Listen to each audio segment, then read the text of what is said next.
ഭഗവാൻ വിളിച്ചാൽ അതിനെ ആർക്കും തടയാൻ കഴിയില്ല എന്നതിന്റെ ഏറ്റവും വലിയ ഉദാഹരണമാണ് താൻ ഗുരുവായൂർ ദേവസ്വം ചെയർമാനായതെന്ന് എ.വി. ഗോപിനാഥൻ പറഞ്ഞു.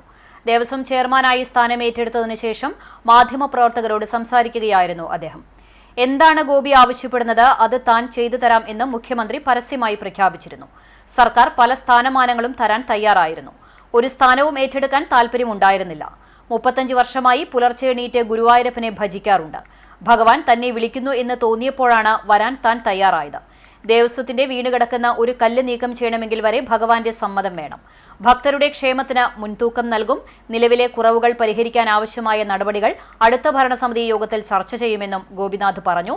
ദേവസ്വം ഭരണസമിതി അംഗങ്ങളായ Mallisseri Parameswaran Namboothiripad, C Manoj, K P Viswanathan, administrator O B. Arunkumar എന്നിവരും വാർത്താസമ്മേളനത്തിൽ പങ്കെടുത്തു.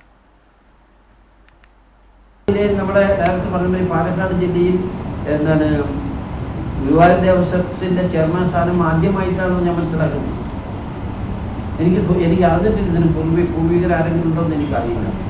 പക്ഷെ കഴിഞ്ഞ കുറേ കാലഘട്ടത്തിന് ശേഷം ദേവസ്വത്തിന്റെ ചെയർമാൻ സ്ഥാനം പാലക്കാട്ടിലേക്ക് വരുന്നത് എൻ്റെ കുട്ടിക്കാലത്തിന് ശേഷം ഇപ്പം നടാടെയാണ്. ഏതാണ് ചെലവാകാത്തത്, എന്താ ചെയ്യാനുള്ള തടസ്സം എന്ന് പഠിച്ച് തടസ്സങ്ങൾ നീക്കി ആ പണം ചെലവാനുള്ള നടപടികൾ ഇവരെന്നെ സ്വീകരിച്ചിട്ടുണ്ട്.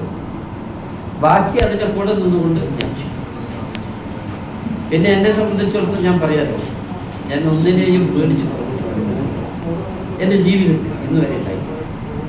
അപ്പോൾ സ്വാഭാവികമായും എല്ലാ തടസ്സങ്ങളെയും നീക്കം ചെയ്യാൻ കഴിയും എന്നാണ് വിശ്വാസം.